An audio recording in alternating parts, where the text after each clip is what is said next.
Divine Thoughts, a journey to the innermost recesses of our soul. Isho മിശിഹായ്ക്ക് സ്തുതിയായിരിക്കട്ടെ. ആരാധനാ വത്സരത്തിലെ ഒരു പുതിയ കാലത്തിലേക്ക്, നോമ്പുകാലത്തിലേക്ക് നമ്മൾ പ്രവേശിക്കുകയാണ്. നോമ്പുകാലത്തിന്റെ ആദ്യത്തെ ഞായറാഴ്ച നമ്മുടെ പാരമ്പര്യത്തില് പേതുർത്ത എന്നാണ് അറിയപ്പെടുന്നത്. പേതുർത്ത എന്ന വാക്കിന് രണ്ടർത്ഥങ്ങൾ പൊതുവെ പറയാറുണ്ട്. ഒന്ന്, അവസാനിപ്പിച്ചു എന്നുള്ളതാണ്. അതായത് ആഘോഷങ്ങളെല്ലാം നമ്മൾ ഒരു കുറച്ചു കാലത്തേക്ക് അവസാനിപ്പിക്കുന്നു എന്നർത്ഥം. ഉദാഹരണത്തിന്, ഈ വലിയ നോമ്പ് കാലത്ത് നമ്മൾ വിവാഹ ആഘോഷങ്ങളൊന്നും നടത്താറില്ലല്ലോ. പേതൃത്വ എന്ന വാക്കിന് രണ്ടാമത്തെ അർത്ഥം തിരിഞ്ഞുനോട്ടമെന്നാണ്.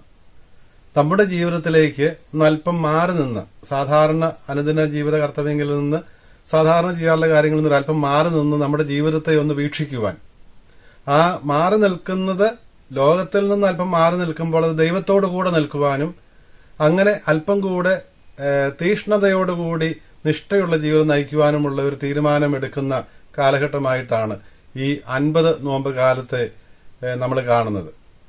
ഇതിന്റെ അടിസ്ഥാനം ഇന്നിപ്പോൾ സുവിശേഷത്തിൽ നമ്മൾ വായിച്ചു കേൾക്കാൻ പോകുന്നത് പോലെ ഈശോയുടെ 40 ദിവസത്തെ മരുഭൂമിവാസവും ഉപവാസവുമാണ്.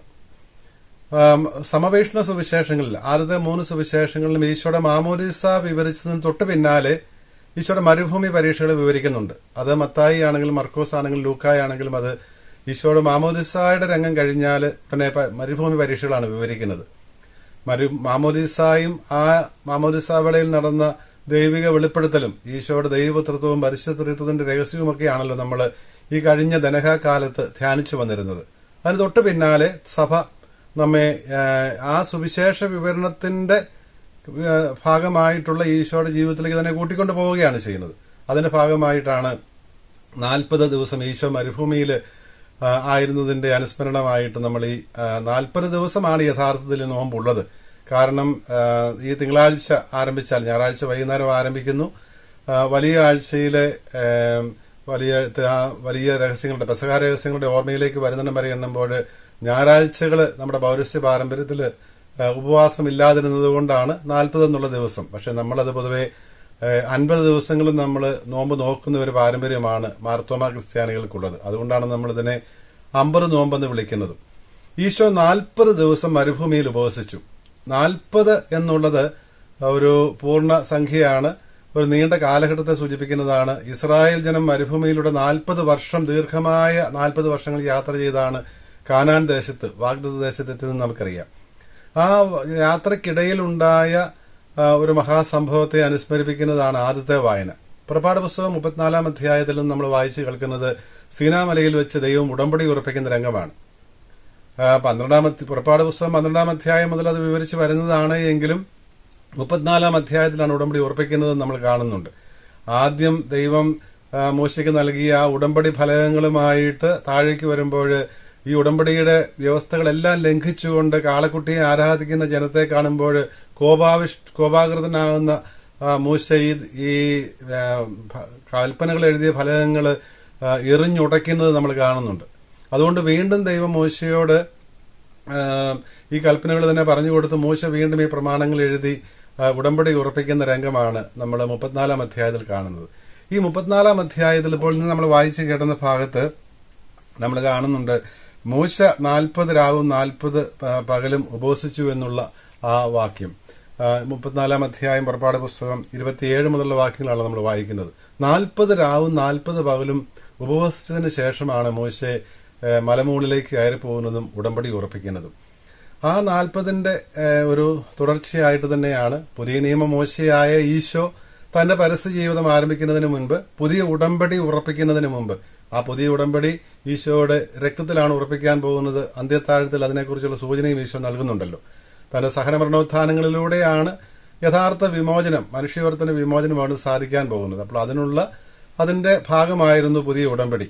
അപ്പോൾ ആ പഴയ മൂശയും, ആദ്യ മൂശയും പഴയ ഉടമ്പടിയും, ഇസ്രായേൽ ജനത്തിന്റെ അനുഭവവും, പുതിയ മൂശയായ ഈശോയും, പുതിയ ഉടമ്പടിയും, പുതിയ ദൈവജനവും, ആ ഒരു താരതമ്യം നമുക്കിവിടെ കാണാൻ സാധിക്കും. ഇപ്രകാരം മൂശയിലൂടെ നൽകപ്പെട്ട ഈ ഉടമ്പടിയുടെ വ്യവസ്ഥകൾ പാലിച്ചുകൊണ്ട് ജീവിക്കുക എന്നുള്ളതായിരുന്നു ഇസ്രായേൽ ജനത്തെ സംബന്ധിച്ച് ദൈവത്തിന്റെ വഴിയെ നടക്കുവാനുള്ള, ദൈവത്തോട് ചേർന്ന് നിൽക്കുവാനുള്ള വഴി. മോശയെക്കുറിച്ച് പറയുന്നത് ദൈവം മോശ ഈ 40 ദിവസങ്ങൾ ഉപവസിക്കുകയും പ്രാർത്ഥിക്കുകയും ചെയ്തു കഴിഞ്ഞപ്പോൾ മോശയുടെ മുഖം തേജോമയമായിരുന്നു, പ്രകാശിച്ചിരുന്നു എന്നാണ് പറയുന്നത്. കാരണം ആ ദിവസങ്ങൾ അവൻ ദൈവത്തോട് കൂടെ, കർത്താവിനോട് കൂടെ ചെലവഴിച്ചു എന്നാണ് പുറപ്പാട് പുസ്തകത്തിൽ രേഖപ്പെടുത്തപ്പെട്ടിരിക്കുന്നത്. യഥാർത്ഥത്തിൽ ഈ ഉപവാസത്തിന്റെ ദിവസങ്ങൾ, ഈ നോമ്പിന്റെ ദിവസങ്ങൾ കർത്താവിനോട് കൂടെ ആയിരിക്കുന്നതിനുള്ളതാണ്. ഈ കൂടെ ആയിരിക്കുവാനുള്ളതാണ് എന്ന് സൂചിപ്പിക്കുന്ന സൂചനകൾ തുടർന്ന് വരുന്ന വായനകൾ നമുക്ക് കാണാൻ സാധിക്കും. രണ്ടാമത്തെ വായന യെശയ്യാ നബിയുടെ പുസ്തകത്തിൽ നിന്നുള്ളതാണല്ലോ. 58-ാം അധ്യായത്തിലെ ആദ്യത്തെ വാക്യങ്ങളാണ് നമ്മൾ വായിക്കുന്നത്. അവിടെ ദൈവത്തോട് അടുക്കാൻ താല്പര്യം കാണിക്കുന്നതാണ് ഈ ഉപവാസത്തിന്റെ ചൈതന്യമെന്ന് നിവ്യ പറയുന്നത് നമ്മൾ കാണുന്നുണ്ട്. അവിടെയും ഈ മോശയിലൂടെ നൽകപ്പെട്ട കൽപ്പനകൾ പാലിക്കുന്നതാണ് ദൈവത്തോട് അടുക്കുവാനുള്ള വഴി, അതാണ് നീതി പ്രവർത്തിക്കുവാനുള്ള വഴി, ദൈവത്തെ അന്വേഷിക്കുവാനുള്ള വഴി, കർത്താവിനെ എവിടെയും തേടുക എന്നുള്ളതാണ് സന്തോഷം നൽകുവാനുള്ള മാർഗമെന്നും യെശയ്യാ നബിയ പറയുന്നുണ്ട്. യഥാർത്ഥ ഉപവാസം എന്താണ് എന്നുള്ള നിർവചനം നമ്മൾ കാണുന്നത് ഈ യെശയ്യാ നബിയുടെ പുസ്തകം 58-ാം അധ്യായത്തിൽ, അതായത് 2ാമത്തെ വായനയിലാണ്. അവിടെ ഉപവാസം എന്ന് പറയുന്നത് നമ്മൾ എളിമപ്പെടുത്തലാണ്. അത് ഒരു ദിവസം മാത്രം നിൽക്കേണ്ടതല്ല. നമ്മൾ ഈ നോമ്പിന്റെ ആരംഭത്തിലെ തിങ്കളാഴ്ച ഒരു ദിവസം ഉപവാസം എടുക്കുന്നതുകൊണ്ട് മാത്രം തീരേണ്ടതല്ല. അന്ന് ചാക്ക് ധരിച്ച് ചാരം പൂശിച്ചതുകൊണ്ട് മാത്രമായില്ല എന്ന് പ്രവാചകൻ പറയുന്നുണ്ട്. സ്വന്തം സുഖം തേടാതെ നമ്മൾ ആരെയും പീഡിപ്പിക്കാതെ, ആരോടും കലഹിക്കാതെ, ആരോടും ശണ്ട കൂടാതെ, ക്രൂരമായി പെരുമാറാതെ ജീവിക്കുന്നതാണ് ഉപവാസത്തിന്റെ ചൈതന്യമെന്ന് നിവ്യ പറയുന്നുണ്ട്. കൂടാതെ സഹോദരരോടുണ്ടാകുന്ന മനോഭാവത്തെക്കുറിച്ചാണ് വ്യക്തമായിട്ട് പറയുന്നത്. ദുഷ്ടതയുടെ കെട്ടുകൾ പൊട്ടിക്കുന്നതും, നുകത്തിന്റെ കയറുകൾ അഴിക്കുന്നതും, മർദ്ദിതരെ സ്വതന്ത്രരാക്കുന്നതും, എല്ലാവർക്കും നന്മ ചെയ്യുന്നതും, അവരിൽ നിന്ന് ആരിൽ നിന്ന് ഒഴിഞ്ഞു മാറാതിരിക്കുന്നതും അല്ലേ യഥാർത്ഥമായി ഉപവാസമെന്ന് നിവ്യ ചോദിക്കുന്നത് നമ്മൾ കേൾക്കുന്നുണ്ട്. ആഹാരത്തിന് വിശക്കുന്നവൻ ആഹാരം നൽകുന്നതും, ഭവനരഹിതനെ സ്വന്തം വീട്ടിൽ സ്വീകരിക്കുന്നതും, നഗ്നനെ ഉടുപ്പിക്കുന്നതുമെല്ലാം ഈ ഉപവാസത്തിന്റെ ഭാഗമാണ് എന്ന് നിവ്യ പറയുന്നത് നമുക്ക് കാണുവാൻ സാധിക്കും. അപ്പോൾ 40 ദിവസങ്ങൾ ഉപവസിക്കുന്നത് അത് യെശയ്യാ നബിയ ഏലിയായും, ആദ്യത്തെ പ്രവാചകനായിരുന്ന ഏലിയായും ഇതുപോലെ തന്നെ 40 ദിവസം ഉപവസിക്കുന്നത് നമ്മൾ പഴയ നിയമത്തിൽ കാണുന്നുണ്ടല്ലോ. രാജാക്കന്മാരുടെ പുസ്തകം 1-ാം പുസ്തകം 19-ാം അധ്യായം 8-ാം വാക്യത്തിലാണ് ഏലിയ നബിയ 40 ദിവസം ഉപവസിക്കുന്നത്. അപ്പോൾ ആ പഴയ നിയമ പാരമ്പര്യത്തിൽ തന്നെയാണ് ഈശോ 40 ദിവസം ഉപവസിക്കുന്നതും ആ മാതൃക അനുകരിക്കുവാൻ നമ്മെ ക്ഷണിക്കുന്നതുമല്ല. 40 ദിവസത്തെ ഉപവാസം വഴി ഈശോ എന്താണ് നേടിയത് എന്ന് തുടർന്നു വരുന്ന പരീക്ഷണങ്ങളിൽ ഈശോ പ്രദർശിപ്പിക്കുന്ന ആ ധൈര്യം, ആ വിജയത്തിൽ നിന്ന് വ്യക്തമാണ്. മാമോദീസായ്ക്ക് തൊട്ടു പിന്നാലെയാണല്ലോ മരുഭൂമി പരീക്ഷ. മാമോദീസയുടെ വേളയിൽ ഈശോയിൽ വന്നു വസിക്കുന്നതായി കാണപ്പെട്ട ആ റൂഹായാൽ തന്നെയാണ് ഈശോ നയിക്കപ്പെടുന്നത് മരുഭൂമിയിലേക്ക്. അപ്പോൾ ദൈവത്തോടു കൂടെയായിരുന്ന ദിവസങ്ങളായിരുന്നു. ആ ദൈവത്തോടു കൂടെയായിരുന്നുകൊണ്ട് പ്രാപിച്ച ആ ശക്തിയിലാണ്, ദൈവവചനത്തിന്റെ ശക്തിയിലാണ് തനിക്കുണ്ടായ പ്രലോഭനങ്ങളെ ഈശോ നേരിടുന്നത്. ഈശോ പൂർണ്ണ ദൈവമായിരുന്നത് പോലെ തന്നെ പൂർണ്ണ മനുഷ്യനുമായിരുന്നു നമുക്കറിയാം. അവിടുന്ന് മരുഭൂമി പരീക്ഷകളെ നേരിടുന്നത്, മരുഭൂമിയിൽ വെച്ച് പരീക്ഷകൾ നേരിടുന്നത് ആ പൂർണ്ണ മനുഷ്യനാണ് എന്നുള്ള അർത്ഥത്തിലാണ്. സഭാപിതാവായ ജെറോം ഇത് വളരെ ഊന്നി പറയുന്ന കാര്യമാണ്. ഈശോയുടെ മനുഷ്യത്വത്തിന്റെ തെളിവായിരുന്നു. അവിടുന്ന് പൂർണ്ണ മനുഷ്യനാണ്. നമ്മെപ്പോലെ പാപം ഒഴികെ മറ്റെല്ലാ കാര്യങ്ങളും നമ്മോട് സദൃശനായി തീർന്നവനാണ് മിശിഹ, മനുഷ്യനായി അവതരിച്ച രക്ഷകൻ എന്ന് സൂചിപ്പിക്കുന്നതാണ് ഈ മരുഭൂമി പരീക്ഷകൾ, ഈശോയ്ക്കുണ്ടായ പ്രലോഭനങ്ങളെന്ന് സഭാപിതാവായ ജെറോം പറയുന്നുണ്ട്. അപ്പോൾ അവിടെ ഈശോ നേരിടുന്ന പ്രലോഭനങ്ങൾ മനുഷ്യരായ നാം ഓരോരുത്തരും നേരിടുന്ന പ്രലോഭനങ്ങൾ തന്നെയാണ്. എന്താണ് ഈശോയ്ക്കുണ്ടാകുന്ന ആദ്യത്തെ പ്രലോഭനം? അത് ഈ വിശപ്പുമായി ബന്ധപ്പെട്ടതാണ്, ഭക്ഷണവുമായി ബന്ധപ്പെട്ടതാണ്. മനുഷ്യന്റെ അടിസ്ഥാന ആവശ്യങ്ങളിലൊന്നാണല്ലോ ഭക്ഷണം. പലപ്പോഴും നമ്മുടെ തെറ്റുകളും പാപങ്ങളും ഒക്കെ പലപ്പോഴും ഈ ഭക്ഷിക്കലുമായി ബന്ധപ്പെട്ട് നിൽക്കുന്നതാണെന്ന് നമുക്കറിയാം. അപ്പോൾ ഭക്ഷണം നമുക്ക് ആവശ്യമാണ്, ശരീരത്തിന് ജീവൻ നിലനിർത്തുന്നതിന് ഭക്ഷണം ആവശ്യമാണ്. പക്ഷേ ഈശോ സമറിയാക്കാരിയുടെ പറയുന്ന ആ സന്ദർഭത്തിൽ 4-ാം അധ്യായത്തിൽ യോഹന്നാന്റെ സുവിശേഷത്തിൽ പറയുന്നുണ്ടല്ലോ, എന്റെ ഭക്ഷണം പിതാവിന്റെ ഹിതം നിറവേറ്റുന്നതാണ്, അവനെ ഏൽപ്പിച്ച് ജോലി പൂർത്തിയാക്കുന്നതാണ് എന്ന്. ആ ഒരു ബോധ്യമാണ് നമുക്കും ഉണ്ടാകുന്നത്. അതുകൊണ്ടാണ് ഈശോ പറയുന്നത്, സാത്താൻ കല്ലുകളെ അപ്പമായിട്ട് ഭക്ഷിക്കാൻ പറയുമ്പോൾ, ഈശോയോട് പറയുമ്പോൾ അവിടുന്ന് പറയുന്നുണ്ട്, മനുഷ്യൻ ജീവിക്കുന്നത് അപ്പം കൊണ്ട് മാത്രമല്ല ദൈവത്തിന്റെ അധരങ്ങളിൽ നിന്ന് പുറപ്പെടുന്ന വചനം കൊണ്ടുകൂടിയാണ് എന്ന്. ഇവിടെയെല്ലാം ശ്രദ്ധേയമായ സംഗതി, സാത്താന്റെ പ്രലോഭനങ്ങളെ ഈശോ അതിജീവിക്കുന്നത് ദൈവവചനം ഉപയോഗിച്ചുകൊണ്ടാണ്. അത് സഭാപിതാവായ ജെറോം പറയുന്നുണ്ട്. നമുക്ക് പ്രലോഭനങ്ങളെ അതിജീവിക്കാൻ സാധിക്കണമെങ്കിൽ മനുഷ്യനായ ഈശോ, പൂർണ്ണദൈവവും മനുഷ്യനുമായ ഈശോ പ്രലോഭനങ്ങളെ അതിജീവിച്ചതുപോലെ തന്നെ ഈ വചനത്തിന്റെ ബലം, ദൈവവചനത്തിന്റെ ബലം നമുക്കുണ്ടാകണം. നിയമാവർത്തന പുസ്തകത്തിൽ നിന്നാണ് ഈശോ ഉദ്ധരിക്കുന്നത്. നിയമാവർത്തനം മരുഭൂമി യാത്രയ്ക്കിടയിൽ ഇസ്രായേലിനുണ്ടായ പ്രലോഭനങ്ങളെ വിവരിക്കുന്ന ഒരു പുസ്തകമാണല്ലോ. അവിടെ ദൈവപുത്രൻ എന്ന് കരുതപ്പെട്ടിരുന്ന, ദൈവത്തിന്റെ മക്കളാകുവാൻ വിളിക്കപ്പെട്ടിരുന്ന ഇസ്രായേൽ ജനം പരീക്ഷിക്കപ്പെട്ടപ്പോൾ പരീക്ഷയിൽ വീണുപോയി എങ്കിൽ ഇവിടെ യഥാർത്ഥ ദൈവപുത്രനായ ഈശോ മാമോദീസായിൽ ആരെക്കുറിച്ച് പറയപ്പെട്ടുവോ ആ ദൈവപുത്രൻ, ദൈവത്തിന്റെ സത്യപുത്രൻ, സത്യദൈവത്തിന്റെ പുത്രൻ, താൻ യഥാർത്ഥ പുത്രനാണ് തെളിയിക്കുകയാണ്. അതുകൊണ്ട് തന്നെയാണ് സാത്താൻ വെക്കുന്ന കണ്ടീഷൻ എന്താണ്? നീ ദൈവപുത്രനാണെങ്കിൽ കല്ലുകളുടെ അപ്പമാകാൻ പറയുക എന്നാണ്. സഭാപിതാവായ ക്രിസോസ്തോം പറയും, യഥാർത്ഥത്തിൽ ഇതാണ് മുൻപിൽ വെക്കപ്പെട്ട പ്രലോഭനം. ഇതായിരുന്നു മാമോദീസയുടെ വേളയിൽ പിതാവായ ദൈവം പറഞ്ഞത് ശരിയാണ് എങ്കിൽ നീ അതൊന്ന് തെളിയിക്ക് എന്നുള്ള വെല്ലുവിളിയാണ് യഥാർത്ഥത്തിൽ സാത്താൻ ഈശോയുടെ മുമ്പിൽ വെച്ചത്. ഈശോ അത് തെളിയിക്കുക തന്നെ ചെയ്തു. യഥാർത്ഥ ദൈവത്തിന്റെ, സത്യദൈവത്തിന്റെ പുത്രനാണെന്ന് തെളിയിച്ചത് എങ്ങനെയാണ്? ദൈവത്തിന്റെ ഹിതം നിറവേറ്റിക്കൊണ്ട്, ദൈവത്തിന്റെ വചനം ഉദ്ധരിച്ചുകൊണ്ടാണ്. ദൈവത്തിന്റെ അധരങ്ങളിൽ നിന്ന് പുറപ്പെടുന്ന വചനം ദൈവത്തിന്റെ ഹിതം നിറവേറ്റുന്നതാണ് യഥാർത്ഥത്തിൽ എന്റെ ഭക്ഷണമെന്ന് ഈശോ വ്യക്തമാക്കുകയായിരുന്നു. അപ്പോൾ ആ ഭക്ഷണവുമായി ബന്ധപ്പെട്ട നന്മകളെ നമ്മൾ എപ്രകാരമാണ് അതിജീവിക്കേണ്ടതെന്ന് ഈശോ നമുക്ക് മാതൃക നൽകുകയാണ്.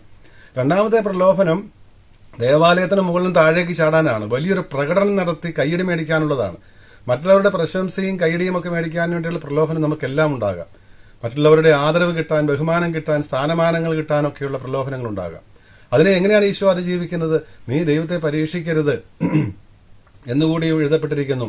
അപ്പോൾ മാലാഖമാർ നിന്നെ താങ്ങിക്കൊള്ളുമെന്നുള്ള സങ്കീർത്തനം ഭാഗം ഉദ്ധരിച്ചുകൊണ്ടാണ്, 91 സങ്കീർത്തനം ഉദ്ധരിച്ചുകൊണ്ടാണല്ലോ സാത്താൻ പറയുന്നത്, നീ ചാടുന്നത്, ദൈവപുത്രനാണെങ്കിൽ കരങ്ങളിൽ താങ്ങിക്കൊള്ളും, ദൂതന്മാരെ അയക്കുമെന്നാണല്ലോ പറഞ്ഞിരിക്കുന്നത്, നിന്നെ ദൈവം താങ്ങുമല്ലോ എന്ന് പറഞ്ഞു. അപ്പോൾ ദൈവത്തെ പരീക്ഷിക്കരുതെന്ന് കൂടി എഴുതപ്പെട്ടിട്ടുണ്ട്. ദൈവത്തെ നമ്മൾ ഒരിക്കലും പരീക്ഷിക്കരുത്. ജോബിനോട് ദൈവം പറയുന്നുണ്ടല്ലോ, നീ ഈ ചോദിക്കാൻ ആരാണ്? ഞാൻ ഈ പ്രപഞ്ചത്തിന് അടിസ്ഥാനം ഇട്ടപ്പോൾ നീ എവിടെയായിരുന്നു? കുശവനോട് മൺകലം, കുശവനാൽ നിർമ്മിക്കപ്പെടുന്ന കലം ഒരിക്കലും ചോദിക്കുന്നില്ലല്ലോ, നീ എന്തുകൊണ്ട് എന്നെ ഇങ്ങനെ സൃഷ്ടിച്ചുവെന്ന്. ദൈവത്തിന് പദ്ധതിയുണ്ട്, ദൈവം നമ്മളെ സ്നേഹിക്കുന്നുണ്ട്. അത് മാത്രം നമ്മൾ അറിഞ്ഞാൽ മതി. ദൈവത്തെ പരീക്ഷിക്കരുത് എന്നുകൂടി എഴുതപ്പെട്ടിരിക്കുന്ന ഈശോ രണ്ടാമത്തെ പ്രലോഭനത്തിന്റെ പശ്ചാത്തലത്തിൽ വ്യക്തമാക്കണം. മൂന്നാമത്തേത് അധികാരം, രാഷ്ട്രീയ അധികാരം അല്ലെങ്കിൽ സമൂഹത്തിൽ അധികാരം കിട്ടാൻ വേണ്ടിയിട്ടുള്ള, നീ എന്നെ ആരാധിക്കുക, ഞാൻ ഇത് മുഴുവൻ, ലോകം മുഴുവൻ നിനക്ക് തരാം. ലോകം വെട്ടിപ്പിടിക്കുവാനുള്ള ഒരു പ്രവണത മനുഷ്യനുണ്ട്. എത്രമാത്രം കിട്ടിയാലും തൃപ്തി വരാത്ത ഒരു ആഗ്രഹം മനുഷ്യനുണ്ട്. അപ്പൊ അതിനെ കടിഞ്ഞാനിടേണ്ടതിന്റെ ആവശ്യത്തെക്കുറിച്ചാണ് മൂന്നാമത്തെ പ്രലോഭനത്തെ വിജയിച്ചുകൊണ്ട് ഈശോ പറയുന്നത്, ദൈവത്തെ മാത്രമേ ആരാധിക്കാവൂ. ആ പ്രഥമവും പ്രധാനവുമായ സ്ഥാനം ദൈവത്തിനുള്ളതാണ്. ആരാധന ദൈവത്തിന് മാത്രം. ആ സ്ഥാനത്ത് ധനത്തെയോ സ്ഥാനമാനങ്ങളെയോ മറ്റെന്തിനെ പ്രതിഷ്ഠിച്ചാലും അത് വിഗ്രഹാരാധനയാണ് എന്ന് സൂചിപ്പിക്കുകയാണ്. സാത്താനെ ആരാധിക്കുന്നതിന് തുല്യമാണ് എന്ന് വ്യക്തമാക്കുകയായിരുന്നു ഈശോ. ഇങ്ങനെ ഈശോ സത്യത്തിൽ ദൈവപുത്രനാണെന്ന് തെളിയിച്ചു. ദൈവത്തിന്റെ പിതാവിന്റെ ഹിതത്തിന് സ്വയം സമർപ്പിച്ചുകൊണ്ട് ദൈവവചനം ഉദ്ധരിച്ചുകൊണ്ട് അവിടുന്ന് വ്യക്തമാക്കി. ഇതാണ് നമുക്ക് നൽകുന്ന മാതൃക. നമ്മുടെ ജീവിതത്തിലും ഈ പ്രലോഭനങ്ങൾ ഉണ്ടാകും. എല്ലാ ദിവസവും ഉണ്ടാകും ഈ പ്രലോഭനങ്ങൾ. എല്ലാ നാളുകളിലും ഉണ്ടാകും. ഇതിനെ അതിജീവിക്കാൻ സാധിക്കണമെങ്കിൽ ദൈവവചനത്തിന്റെ ബലം നമുക്കുണ്ടാകണം, പിൻബലം ഉണ്ടാകണം. അതുകൊണ്ട് ഈ 50 ദിവസവും നമ്മൾ ശ്രമിക്കേണ്ടത് ദൈവവചനവുമായിട്ട് കൂടുതൽ ബന്ധപ്പെടാൻ, ദൈവത്തോട് കൂടെ ആയിരിക്കാൻ. നീതിയുടെ മാർഗത്തിൽ നമുക്ക് ചരിക്കാൻ സാധിക്കണമെങ്കിൽ നമ്മൾ ദൈവത്തോട് കൂടെ ആയിരിക്കണം. ദൈവത്തോട് കൂടെ ആയിരിക്കുന്നത് ദൈവത്തോട് സംവദിക്കാനാണ്, സംസാരിക്കാനാണ്. ദൈവം നമ്മോട് സംസാരിക്കുന്നത് തന്റെ വചനത്തിലൂടെയാണ്, വിശുദ്ധ ഗ്രന്ഥത്തിലൂടെയാണ്. അപ്പോൾ ഇതിനുള്ള മറുപടിയാകണം നമ്മുടെ പ്രാർത്ഥനകൾ. നമ്മൾ ദൈവത്തോട് സംസാരിക്കണം. ദൈവവചനം ഉപയോഗിച്ചുകൊണ്ട് തന്നെ നമുക്ക് പ്രാർത്ഥിക്കാൻ സാധിക്കണം. നമുക്ക് എങ്ങനെയാണ് പ്രാർത്ഥിക്കേണ്ടതെന്ന് അറിയത്തില്ല. സങ്കീർത്തനങ്ങൾ എടുത്ത് പ്രാർത്ഥിച്ചാൽ മതിയല്ലോ. അപ്പോൾ അങ്ങനെ നമ്മൾ ബലം സമ്പാദിക്കണം. ആ ബലത്തിൽ വേണം ജീവിതത്തിലെ പ്രലോഭനങ്ങളെ അതിജീവിക്കാനെന്ന് ഈശോ നമ്മളെ ഓർമ്മിപ്പിക്കുകയാണ്. പൗലോസ് ലീഹ എഫേസുസുകാർക്ക് എഴുതുന്ന ലേഖനത്തില് പുതിയ മനുഷ്യനെ ധരിക്കുവാൻ, പഴയ മനുഷ്യനെ ഉരിഞ്ഞുകളഞ്ഞ് പുതിയ മനുഷ്യനെ ധരിക്കുവാൻ, ദുരാശകളാൽ ജീർണിച്ച ആ പഴയ മനുഷ്യനെ ഉരിഞ്ഞു കളയുവാൻ പറയുമ്പോഴും നമ്മിൽ നിന്ന് അകറ്റാൻ പറയുമ്പോഴും എല്ലാം ഉദ്ദേശിക്കുന്നത് ഇത് തന്നെയാണ്.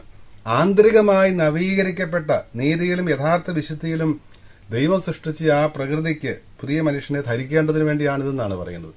അപ്പോൾ ആ ഒരു പുതിയ മനുഷ്യനെ ധരിക്കുവാൻ, ഒരു പുതിയ സൃഷ്ടിയായി തീരുവാനുള്ള ഒരു കാലഘട്ടമാണ്, ഒരാഹ്വാനമാണ് തിരുസഭ നമുക്ക് നൽകുന്നത് ഈ വായനകളിലൂടെയെല്ലാം. അങ്ങനെ മിശിഹായുടെ രഹസ്യത്തോട് കൂടുതൽ താതാത്മ്യപ്പെടുന്നതിന് വേണ്ടി അവിടുത്തെ പെസഹ രഹസ്യങ്ങളുടെ ആഘോഷമായ വലിയ ആഴ്ചയിലെ ആ ദിവ്യരഹസ്യങ്ങളുടെ ആഘോഷത്തിനുള്ള ഒരുക്കമായുള്ള ഈ ദിവസങ്ങൾ നമുക്ക് തികഞ്ഞ പ്രാർത്ഥനയുടെയും ദൈവവചന ധ്യാനത്തിന്റെയും ദിവസങ്ങളാകട്ടെ. ഉപവാസവും പ്രാർത്ഥനയും അനുതാപവും വഴി നമുക്ക് ദൈവത്തെ പ്രസാദിപ്പിക്കാമെന്ന് പരിശുദ്ധ കുർബാനയിൽ നമ്മൾ പ്രാർത്ഥിക്കുന്നുമുണ്ടല്ലോ. ഈ പ്രാർത്ഥന അന്വർത്ഥമാക്കുന്ന തരത്തിൽ ജീവിക്കുവാൻ വേണ്ട പരിശ്രമം നമ്മുടെ ഭാഗത്തു നിന്നുണ്ടാകട്ടെ. ദൈവം നമ്മളെ അനുഗ്രഹിക്കട്ടെ.